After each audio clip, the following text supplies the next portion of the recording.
있습니다. 저와 여러분들이 한 절씩 돌아가면서 교독하고 마지막 절은 함께 읽도록 하겠습니다. 그 땅에 기근이 들었으므로 아브라함이 애굽에 거류하려고 그리로 내려갔으니 이는 그 땅에 기근이 심하였습니다.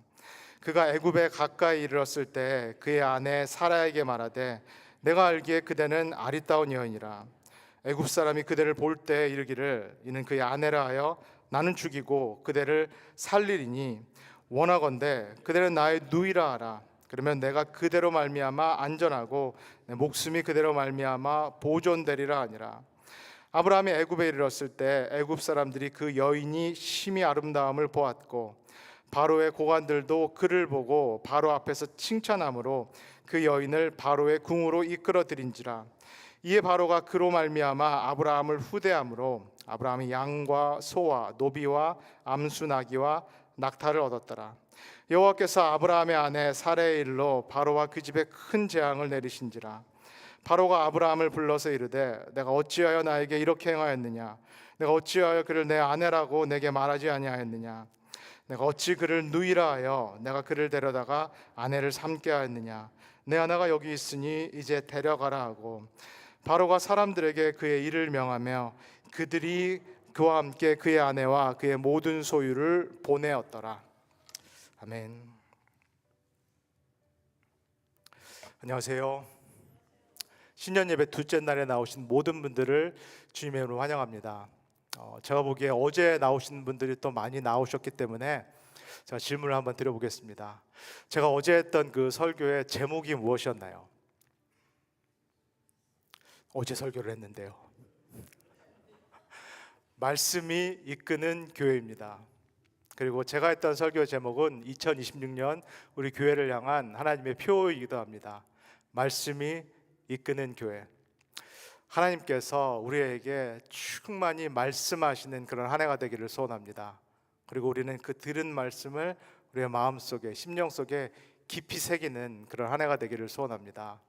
그리고 가장 중요한 것, 우리가 하나님으로부터 들은 이 말씀, 그리고 우리 마음에 새긴 이 말씀을 실제로 지키는 그 삶, 순종하는 그런 삶, 그런 교회가 되기를 주 예수 그리스도의 이름으로 소원합니다. 어제 말씀은 하나님께서 아브라함을 불러내시는 그 장면의 말씀을 우리가 함께 봤습니다. 하나님께서 아브라함을 불러내시고 또 명령을 하셨는데 딱 두 가지를 명령하셨습니다. 그것이 무엇이었나요? 떠나라, 그리고 가라. 너의 친척, 아버지, 그리고 고향의 집을 떠나라. 아브라함아, 너에게 있어서 바벨탑과 같은 그 장소를 떠나라. 너에게 익숙한 곳, 네가 네 스스로 힘으로 모든 것을 할 수 있는 그곳, 네가 사실은 장악할 수 있고 하나님의 도움이 없어도 네가 가진 것으로 살아갈 수 있는 너의 그 안전지대를 떠나라라고 하나님께서 아브라함에게 명령하십니다. 그리고 이 아브라함에게 가라 라고 명령하십니다. 약속의 땅, 미지의 땅으로 가라 라고 명령하십니다. 아브라함이 나아가야 되는 그 약속의 땅, 미지의 땅은 사실은 아브라함에게는 안전한 땅이 아닙니다. 아브라함이 많은 것들을 스스로 컨트롤할 수 있는, 제어하거나 장악할 수 있는 땅이 아닙니다. 그러나 그 미지의 땅, 그 약속의 땅에는 누가 계신가요? 그곳에 하나님이 계십니다. 미지의 하나님, 우리가 어찌해 볼 도리가 없으신 그 하나님, 우리가 장악할 수도 없고 우리가 컨트롤할 수도 없는 그 하나님이 그 미지의 땅, 그 약속의 땅에 계십니다. 그리고 하나님께서는 아브라함을 부르십니다. 나에게로 나아오라. 이 함께 읽은 본문은, 오늘 읽은 본문은 실제로 이 아브라함이 하나님의 명령에 순종하여서 약속의 땅에 들어간 그 이야기에서부터 시작이 됩니다. 우리 10절을 함께 읽겠습니다. 시작. 그 땅에 기근이 들었으므로 아브라함이 애굽에 거류하려고 그리로 내려갔으니 이는 그 땅이 기근이 심하였습니다. 아브라함이 하나님의 명령을 의지하여서 실제로 자신에게 익숙한 고향을 떠나서 자신이 컨트롤할 수 없는 하나님이 계신 미지의 땅, 약속의 땅으로 들어갑니다. 복을 누릴 수 있다라는 그 약속 하나만 믿고 아브라함이 이 땅에 들어갑니다. 그러나 아브라함이 이 땅에 들어가자마자 만난 것은 무엇인가요? 약속의 성취가 아니라 약속의 정반대인 기근입니다. 그것도 보통 기근이 아니라 심한 기근. 아브라함이 전혀 예상하지 못했던 이 심한 기근을 아브라함이 이 약속의 땅에서 만나게 됩니다. 축복이 아니라 고난입니다. 만사형통이 아니라 오히려 어려움, 문제를 아브라함이 하나님의 명령을 듣고 순종해서 들어간 그 약속의 땅에서 맞닥뜨리게 된 것입니다. 그렇다면 아브라함이 약속의 땅에서 맞닥뜨리게 된 이 상황은 무엇을 의미할까요? 두 가지를 의미합니다. 하나님께서는 아브라함을 불러내셔서 그가 안전했던 그 장소에서 불러내셔서 이 약속의 땅, 이 처음 장소에서부터 아브라함이 갖고 있었던 생각, 그가 갖고 있는 복의 개념, 고정관념을 처음부터 바꿔놓기 시작합니다. 아브라함도 생각하고 그리고 우리도 생각하는 그 복이라는 것, 축복이라는 것은 무엇인가요? 돈, 물질, 명예, 편안한 삶, 평안한 삶, 안락한 삶, 고난이 없는 삶, 염려가 없는 삶, 걱정이 없는 삶. 이 삶이 아브라함도 생각하는 축복의 삶이요, 그리고 이 삶이 우리도 원하는 축복의 삶입니다. 그런데 아브라함이 이 모든 것을 갖고 있다라고 해도, 아브라함이 이 모든 것을 누릴 수 있다라고 해도, 그리고 우리도 우리가 생각하는 이 모든 축복들을 누릴 수 있다라고 해도, 그러나 누가 안 계신다라면은 이것은 사실은 축복이 아닌가요? 하나님이 계시지 않는다면, 아브라함이 고향 땅에서 이 모든 것을 누릴 수 있었음에도 불구하고 그 땅에 하나님이 계시지 않았다라면 그것이 아브라함에게 축복이 아니었던 것과 마찬가지로, 아브라함이 이 약속의 땅에 들어가서 그가 원래 과거에 누리고 있었던 모든 것들을 동일하게 누림에도 불구하고 이곳에 하나님이 계시지 않는다라면은, 이곳에 하나님이 아브라함과 함께 하시지 않는다면은 그것이 과연 축복일까요?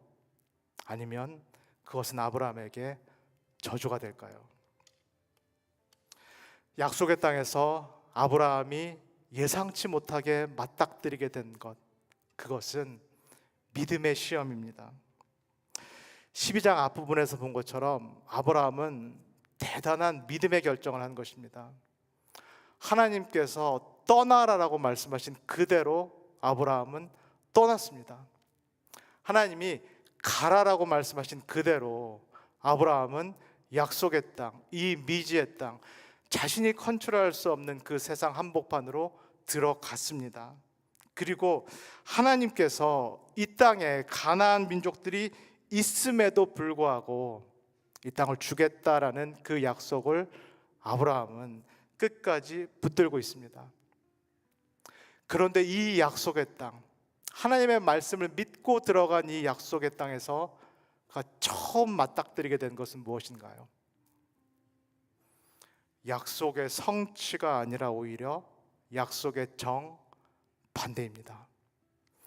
그가 바랐던 복이 아니라 오히려 그가 생각했던 정반대의 상황이 여기서 펼쳐지기 시작합니다.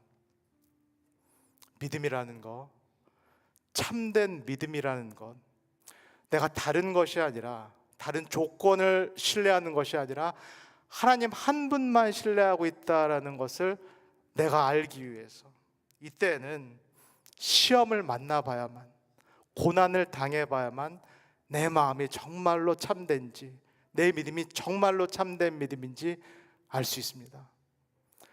내가 정말로 하나님을 신뢰하고 있는 것인가? 내가 정말로 다른 무엇이 아니라, 다른 조건이 아니라 하나님을 원하고 있는 것인가? 내가 하나님을 바라고 사랑하고 있는 것인가? 이것은 믿음을 당할 때, 우리가 시련을 당할 때, 어려움을 당할 때, 약속과는 정반대의 상황을 맞닥뜨릴 때만 우리가 정말로 하나님을 신뢰하는지, 그리고 정말로 우리가 하나님께 순종하기를 원하는지, 그리고 정말로 내가 하나님을 사랑하는지 시험을 맞닥뜨릴 때 알 수 있게 되는 것입니다. 아브라함이 예기치 않게 하나님의 명령을 듣고 하나님의 약속을 듣고 그 땅으로 나아갔는데, 지금 아브라함이 예기치 않게 맞닥뜨리게 된 것은 바로 이 믿음의 절대절명의 시험입니다. 복의 개념을 처음부터 바꾸시는 하나님, 모든 것을 갖고 있어도 하나님이 없다면 그것은 축복된 삶이 아니다라는 이 복의 개념을 처음부터 바꿔놓고 계신 그 하나님, 그리고 약속과는 정반대의 상황을 맞닥뜨리게 하시면서, 그래서 이 아브라함의 믿음을 시험하고 계신 이 하나님, 이 시험을 당하고 있는 아브라함이 이렇게 말합니다. 우리 11절에서 13절까지를 한번 읽겠습니다. 시작. 그가 애굽에 가까이 이르렀을 때 그의 아내 사라에게 말하되 내가 알기에 그대는 아리따운 여인이라 애굽 사람이 그대를 볼 때 이르기를 이는 그의 아내라 하여 나는 죽이고 그대는 살리리니 원하건대 그대는 나의 누이라 하라. 그러면 내가 그대로 말미암아 안전하고 내 목숨이 그대로 말미암아 보존되리라 하니라. 이 내용은 과거에 대한 내용인가요? 지금 현재 일어나고 있는 일에 대한 내용인가요? 아니면 미래에 대한 내용인가요? 지금 아브라함이 과거에 대한 내용을 회상하고 있나요? 아니면 현재 맞닥뜨리고 있는 일에 대한 내용을 말하고 있나요? 아니면 미래에 대한 일을 말하고 있나요? 미래에 대한 일입니다. 아직 벌어지지 않은 미래에 대한 일, 미래에 대한 생각을 아브라함이 지금 이야기를 하고 있습니다. 이 생각, 아브라함의 머릿속에는 이미 기정사실로 받아들이고 있는 이 생각은 긍정적인 생각인가요? 부정적인 생각인가요? 부정적인 생각입니다. 최상의 생각인가요? 아니면 최악의 생각인가요? 최악의 생각입니다. 아직 일어나지 않은 미래의 일, 이 미래의 상황을 아브라함은, 믿음의 조상이라고 불리는 이 아브라함이 이미 자신의 머릿속에서 기정사실화합니다. 그리고 이 사실을 실제로 일어나는 것으로 받아들이기 시작합니다. 최악의 상황, 벌어지지 않은 미래의 상황을 머릿속으로 그리면서 그 상황이 이미 자신의 머릿속에서, 자신의 상상 속에서 현실화된 이 아브라함, 믿음의 조상이라는 이 아브라함에게 애굽 사람들은 파렴치한 범죄자들입니다. 애굽 사람들은 파렴치한 범죄자들이기 때문에 자신과 사라가 이 땅에 들어가면은 반드시 애굽 사람들은 자신을 돌로 쳐 죽이고, 이 성적 욕망에 눈이 어두워진 이 사람들이 이 사례를 취할 것이 분명합니다. 그래서 아브라함이 어떤 생각을 하게 되나요? 아내를 누이라고 속일 생각을 하게 됩니다. 아직 벌어지지 않은 상황인데, 미래의 일인데, 이것을 머릿속으로 기정사실화하고 있는 이 아브라함, 믿음의 조상이라고 불리는 이 아브라함, 자신의 고향집을 떠나서 하나님의 약속의 땅으로 들어간 이 믿음의 조상이라고 불리는 아브라함이 아직 일어나지 않은 이 미래의 상황을 자신에게 기정사실로, 이미 일어난 것으로 받아들이기 시작합니다. 그래서 자신의 머릿속에서 자신의 아내를 누이라고 속이고 자신의 아내를 위험에 놓이게 하고 자신의 목숨을 살리는 그 선택을 하게 됩니다. 아브라함이 왜 이럴까요? 믿음의 조상이라는 아브라함이 도대체 왜 이럴까요? 12장에서 우리가 본 대로 정말로 대단한 믿음의 결단을 한, 믿음의 선택을 했다라고 볼 수 있는 이 아브라함이 도대체 이 자리에서 왜 이런 선택, 왜 이렇게 심하게 흔들리고 있을까요? 아브라함도 사실상 누구의 후예이기 때문일까요? 아브라함도 사실상 아담의 후예이기 때문입니다. 아브라함도 사실상 에덴에서 살고 있었던 사람이 아니라 에덴의 동쪽에 살고 있었던 사람들입니다. 아브라함도 자신의 바벨탑을 지어놓고 자신의 안전지대를 지어놓고 그곳에서 스스로 안전을 구하고 있었던 이 바벨탑을 쌓은 사람들, 그 세상 한복판에 살고 있었던 그 사람이었기 때문입니다. 에덴이 아니라 하나님께서 계신, 그래서 하나님께서 모든 것을 책임지시는 그 에덴이 아니라 에덴의 동쪽에 살고 있는, 아브라함도 몸담고 있었던 이 에덴의 동쪽의 세계, 우리도 살고 있는 이 세상은 마치 우리가 모든 것들을 스스로 책임져야 되는 그런 세상입니다. 누구의 도움도 구할 수가 없고 적자생존 같고 약육강식 같은 이 세상에서 스스로 모든 것을 책임져야 되는 그 세상, 내가 갖고 있는 자원에 의지하여서 모든 것을 스스로 책임져야 되는 그 세상이 아브라함이 살고 있었던 에덴의 동쪽, 그리고 우리가 살고 있는 이 에덴의 동쪽과 같은 세상입니다. 그러면은 이 세상에서 믿을 수 있는 사람은 누구뿐인가요? 자기 자신밖에 없습니다. 이 에덴의 동쪽과 같은 세상에서 믿을 수 있는 대상은 자기 자신밖에 없습니다. 그래서 이 세상의 기본적인 정서는 불안입니다. 아브라함도 살고 있었던 에덴의 동쪽, 그리고 지금 우리도 살고 있는 이 에덴의 동쪽과 같은 세상의 기본적인 정서는 불안이요, 염려요, 두려움입니다. 불안과 두려움과 염려가 우리의 기본적인 정서이기 때문에 아브라함과 같이 예상치 못한 어려움을 만났을 때, 예상치 못한 고난을 만났을 때 우리도 이 문제를 어떻게 하려고 하나요? 우리 스스로 해결하려고 합니다. 우리 스스로 이 문제, 이 어려움에서 빠져나가고자 합니다. 그래서 아브라함처럼 심지어는 자기 자신이 살기 위해서 자신의 아내를 누이라고 속이는, 자신이 이 위험에서 구원을 받기 위해서 심지어는 극단적인 경우에서는 자신의 가족, 자신의 아내마저도 위험에 빠뜨리는 그런 선택을 하는 곳, 치열한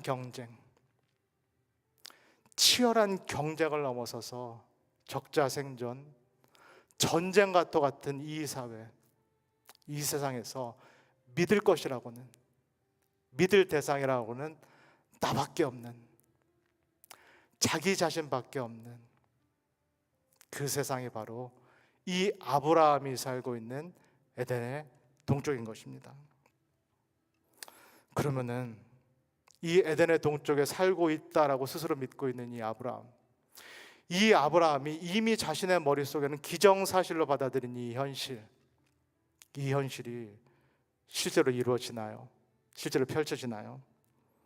우리 14절에서 16절까지 한번 읽겠습니다. 시작.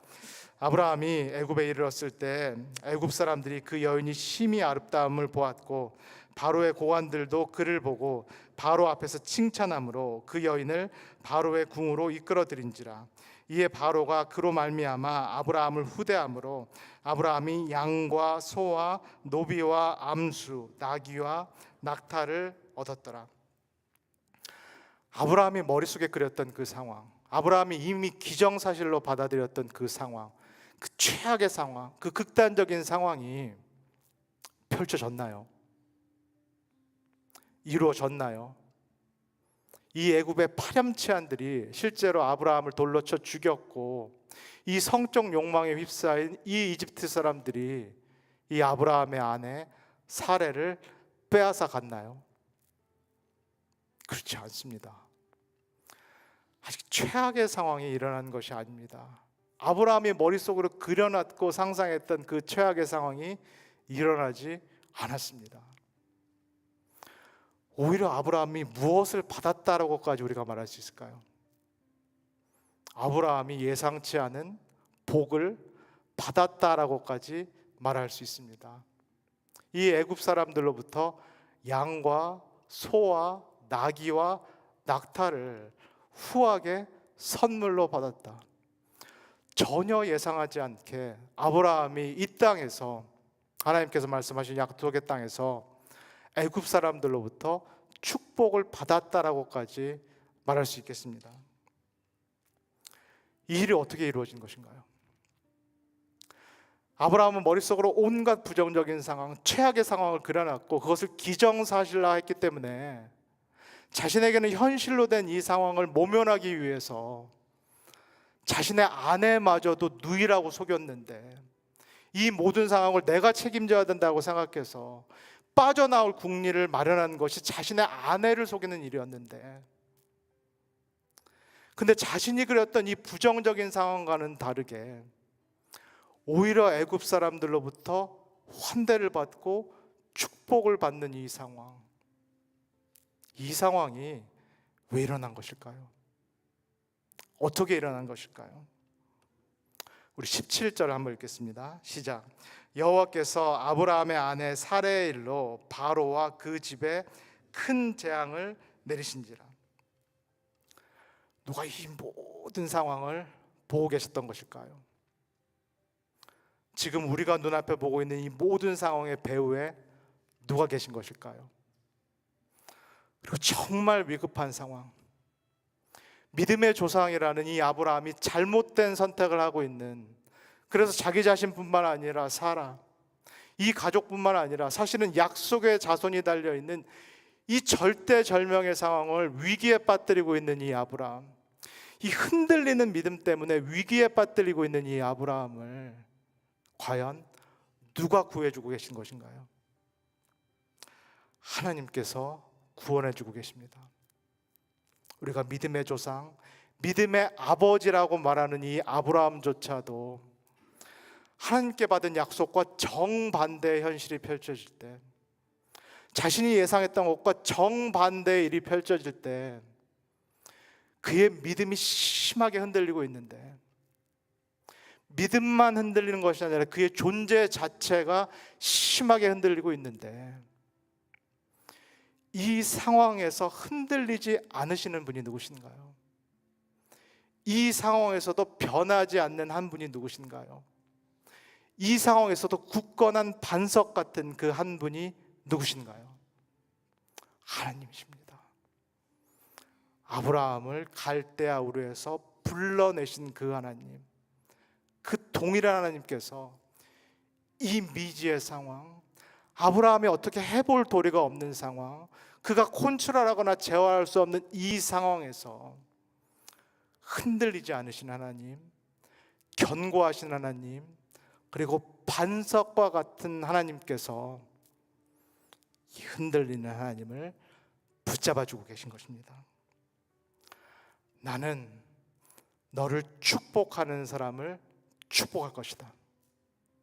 나는 너를 저주하는 사람을 저주할 것이다. 너는 흔들릴지 몰라도 나는 결코 흔들리지 않는다. 너는 염려할지 몰라도 나는 염려하지 않는다. 그리고 너의 모든 필요를 네가 채우게 하는 것이 아니라 내가 채우겠다. 하나님께서 등판하셔서 아브라함의 문제를 친히 해결해 주십니다. 이 이야기의 마지막 막, 우리가 믿음의 조상이라고 말하는 이 아브라함은 믿음 자체가, 존재 자체가 송두리째 흔들리고 있는데, 이 아브라함을 불러내신 이 하나님께서 굳건히 계신 이 상황, 이 이야기의 막이 이렇게 끝납니다. 19절에서 20절까지 읽겠습니다. 시작. 내가 어찌 그를 누이라 하여 내가 그를 데려다가 아내를 삼게 하였느냐. 내 아내가 여기 있으니 이제 데려가라 하고 바로가 사람들에게 그의 일을 명하매 그들이 그와 함께 그의 아내와 그의 모든 소유를 보내었더라. 지금까지 이야기를 한번 쭉 생각해 보시면 좋겠습니다. 애굽 사람과 바로가 잘못한 것이 있나요? 애굽 사람과 바로가 아브라함을 속인 것이 있나요? 애굽 사람과 바로가 파렴치한일에서 이들이 아브라함을 돌로 죽이고 그리고 아브라함의 아내 이 사례를 취한 것이 있나요? 흔들린 것은 누구입니까? 아브라함입니다. 믿음의 조상이라는 아브라함이 심하게 흔들렸고 사실은 잘못을 저지른 것은 아브라함입니다. 떠나라 그리고 가라라는 명령을 듣고 자신이 익숙했던 고향을 떠났던 이 아브라함, 그리고 이 미지의 하나님, 신비로운 하나님이 계신 약속의 땅에 들어간 이 아브라함, 그러나 아브라함의 믿음이, 그의 존재 자체가 처음부터 송두리째 흔들립니다.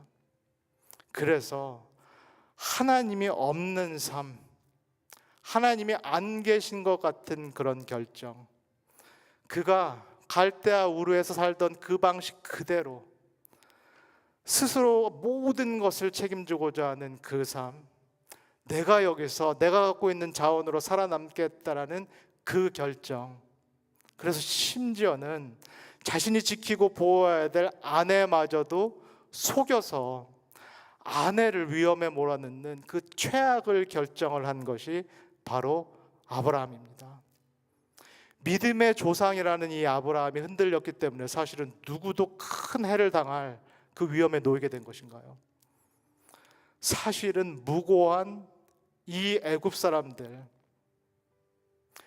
아브라함이, 이 믿음의 사람이라는 아브라함이 심하게 흔들리면서 잘못된 결정, 잘못된 선택을 하는 바람에 사실은 무고한 이 애굽 사람들, 그 당시 세상 사람들마저도 큰 해를 당할 뻔한, 하나님으로부터 큰 심판을 당할 뻔한 그 일이 오늘 우리가 함께 읽은 이 아브라함의 이야기인 것입니다. 이걸 누가 해결하셨나요? 마지막에 하나님께서 극적으로 등판하셔서, 마지막에 하나님께서 극적으로 나타나셔서 이 흔들리는 아브라함, 존재 자체가 무너져 내리고 있는 이 아브라함을 붙잡아 주셨기 때문에 이 모든 문제가 해결된 것입니다. 사랑하는 우리 오렌지 가나안 교회 성도 여러분, 오늘 이 아브라함의 이야기를 들으시면서 이 아브라함의 이야기가 나의 이야기 같다라고 생각되시는 분 혹시 계신지요? 저는 이 이야기를 듣고 또 설교를 준비하면서 아브라함의 이야기, 믿음의 조상이라는 이 아브라함의 이야기가 참 내 이야기 같다, 제 이야기 같다라는 그런 생각을 했습니다. 그리고 사실은 이 아브라함의 이야기가 우리 모든 신앙인들, 모든 그리스도인들의 이야기가 될 수 있다라는 생각이 듭니다. 우리는 세상을 살면서 또 신앙생활 한 가운데 이렇게 시험을 당하게 됩니다. 믿음이 흔들리는 시험을 당하게 됩니다. 아니, 믿음뿐만 아니라 우리 존재 자체가 뿌리부터 흔들리는, 우리의 근원 자체가 뿌리부터 흔들리는 그런 시험을 우리가 인생길에서 맞닥뜨리게 됩니다. 이 믿음의 시험이 어려운 이유는, 이게 정말로 힘든 이유는, 사실은 이 믿음의 시험이 내 바깥에서, 외부에서 일어나는 시험이 아니라 내 안에서 일어나고 있는 시험이기 때문입니다. 이미 내 내면이, 내 정서가 심하게 흔들리고 있기 때문입니다. 외부에서 발생하는 사건, 누가 나에게 한마디 던진 그것은 단지 촉매제에 불과합니다. 내 안이 이미 혼란스럽기 때문에, 내 내면이 이미 흔들리고 있기 때문에, 내 믿음이, 기반이 내 안에서부터 무너져 내리고 있었기 때문에 외부 자극이 들어오면, 사소한 누구의 말 한마디가 들어오면, 부정적인 이야기 한마디가 들어오면 이것이 촉매자가 되어서 내 믿음이 흔들리기 시작합니다.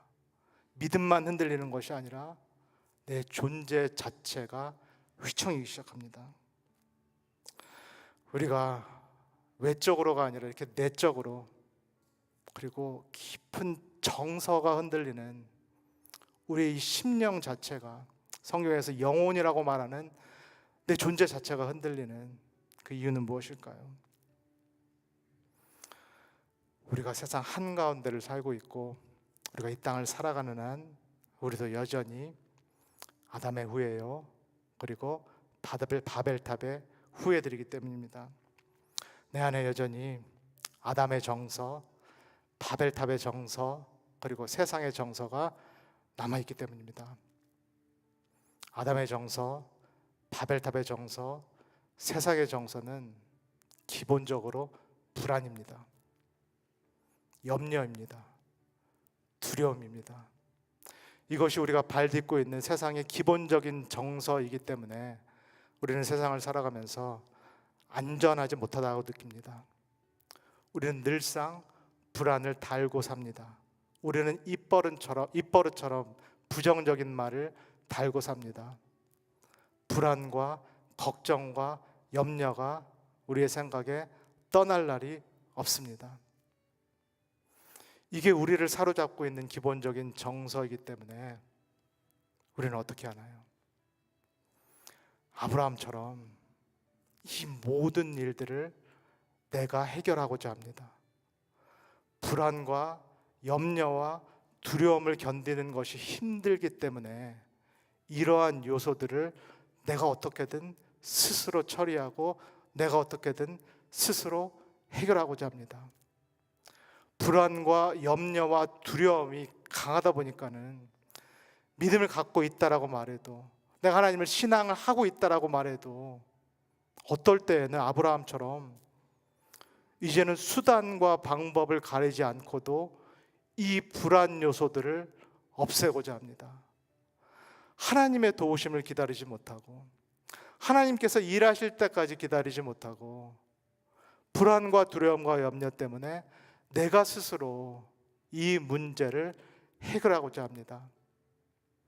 그래서 하나님께서 원하시지 않는 방법들, 하나님께서 기뻐하시지 않는 그런 방법들을 동원해서라도 지금 내가 맞닥뜨리고 있는 이 문제가 주고 있는 이 불안과 두려움과 염려를 해결하고자 합니다. 그래서 아브라함처럼 결국은 자기 자신에게도 해를 끼치게 되고, 자신이 사랑하는 부인에게도 해를 끼치게 되고, 사실은 무고했다라고 볼 수 있는 이 애굽 사람들, 그리고 바로에게도 해를 끼칠 수 있는 그런 선택을 우리가 할 수 있게 되는 것입니다. 그러나 2026년 이 새롭게 시작하는 이 새해는 우리 기본적인 정서가 불안과 염려와 그리고 두려움이 아니기를 소원합니다.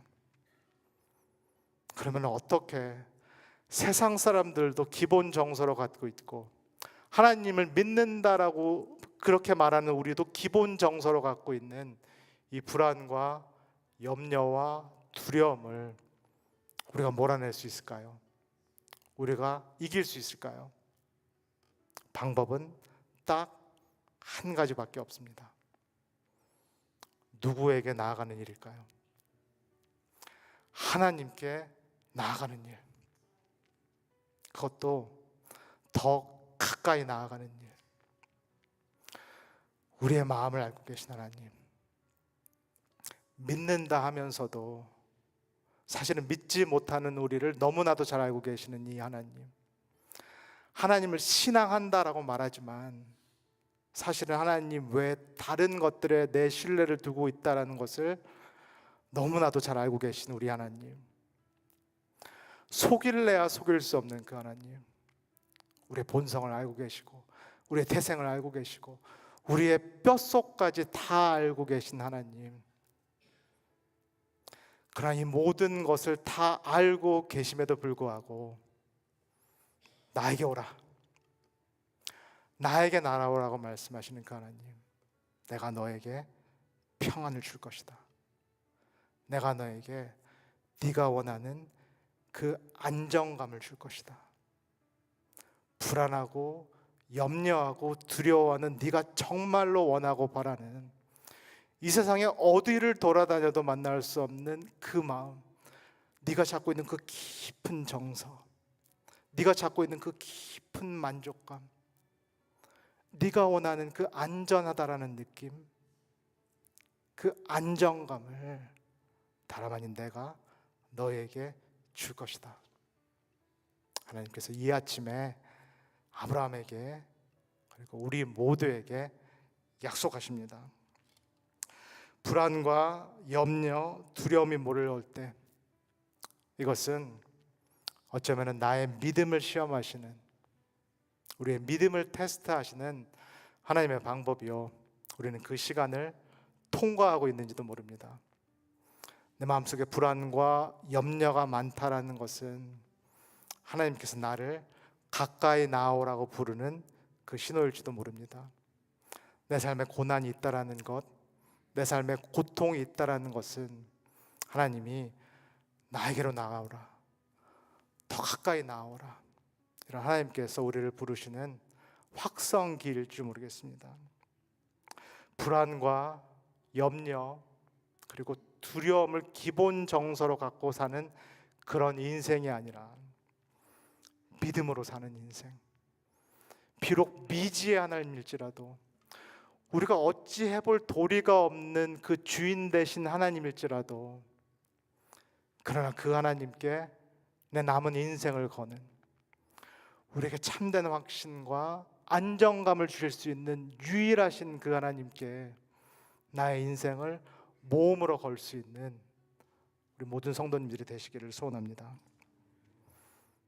2026년이라는 이 새, 아직 우리가 가보지 않은 길, 미지의 시간, 여기 계신 그 누구도 살아보지 못하신 그 시간을 우리가 항해해 나갈 때, 다시 한번 믿음을 가지고 담대함으로 모험으로 나아갈 때, 우리의 기본 정서를 너무나도 잘 알고 계신 이 하나님, 이 세상에 살고 있기 때문에, 그리고 애단으로부터 떨어져 나왔기 때문에 불안과 염려와 두려움을 기본 정서로 살고 있는 우리를 너무나도 잘 알고 계신 이 하나님, 그러나 이 하나님이 우리 성도님 한 분 한 분을 꼭 붙잡아 주시기를, 그래서 이 하나님 한 분 안에서 우리 성도님들께서 그렇게 원하시는 참된 안정감 그리고 참된 만족을 깊이 누리시는 복된 2026년 되시기를 주 예수 그리스도의 이름으로 간절히 소원합니다. 다 같이 기도하겠습니다. 사랑해 주님, 우리가 믿음의 조상이라는 이 아브라함도 심하게 흔들렸음을 봅니다. 그 믿음이 흔들렸을 뿐만 아니라 그 존재 자체가, 그 뿌리 자체가 심하게 흔들렸음을 봅니다. 그도 어려운 상황을 맞았을 때, 정말로 모든 것이 막혀있는 그런 상황을 맞닥뜨렸을 때 우리의 믿음의 조상이라는 그 아브라함도 그의 존재가 심하게 흔들렸음을 봅니다. 하나님, 그러나 그가 흔들릴 때 우리 주님 되신 하나님께서 흔들리지 않았음을 우리가 함께 봅니다. 아브라함의 마음이 요동치고 그의 마음이 사실은 불신으로 흐를 때, 그래서 스스로 이 위기를 모면하고자 모든 생각과 모든 궁리를 하고 있을 때, 그러나 그의 하나님 그리고 우리의 하나님은 흔들리지 않았음을 우리가 말씀을 통해서 봅니다. 하나님 아버지, 이 세상을 살 때 우리의 기본적인 정서도 불안과 염려와 두려움임을 고백합니다. 하나님, 우리는 유한한 존재입니다. 우리는 앞날을 알 수 없습니다. 우리는 미래를 모릅니다. 그리고 우리는 일어나는 모든 일들을 컨트롤할 수 있는 그런 신이 아님을, 하나님이 아님을 이 시간에 고백합니다. 오 주여, 우리를 불쌍히 여겨 주시옵소서. 우리를 불쌍히 여겨 주시고 우리와 함께하여 주시고, 하나님 나의 그리고 우리의 반석이 되어 주시옵소서. 하나님 아버지, 우리의 요동치는 마음, 우리의 불안한 심령, 우리의 염려가 가득한 마음을 하나님께 올려드립니다. 하나님 우리를 불쌍히 여겨주시고 우리를 붙잡아 주시고, 하나님 2026년 새해에는 우리의 모든 마음, 아니 마음뿐만 아니라 우리의 모든 삶, 그리고 우리의 전 존재를 하나님께 걸 수 있는 모험으로, 그리고 믿음으로 하나님께 걸고 하나님께 드릴 수 있는 우리 모든 성도님들이 될 수 있도록 하나님 우리를 축복하여 주시옵소서.